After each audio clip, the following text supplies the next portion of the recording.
Recently, the US has escalated its sanctions against China in the field of science and technology.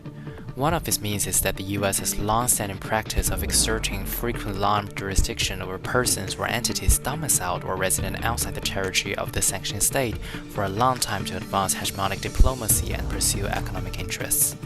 Even the flimsiest connection with the US, such as using US dollars for clearing or using the US mail system, can be enforced extraterritorial jurisdiction on the ground of its domestic law.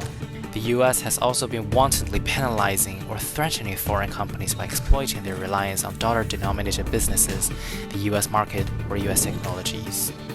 In the judicial process involving other countries, the US frequently takes unilateral compulsory measures to collect evidence outside its own territory, circumventing normal channels of judicial and law enforcement cooperation between countries.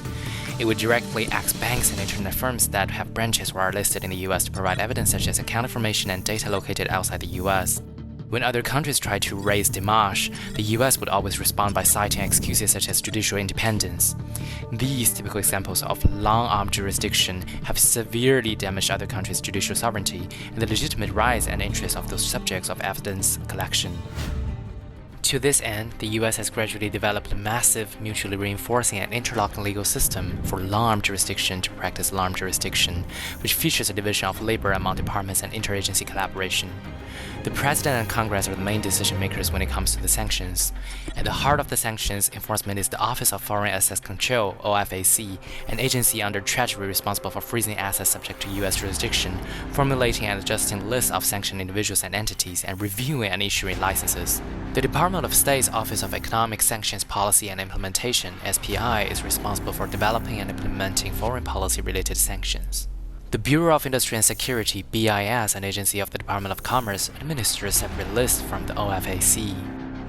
By fiscal year 2021, the number of active US sanctions designations has increased to more than 9,400. So far, the long arm of US jurisdiction has reached China, Russia, Cuba, France, the UK, among others.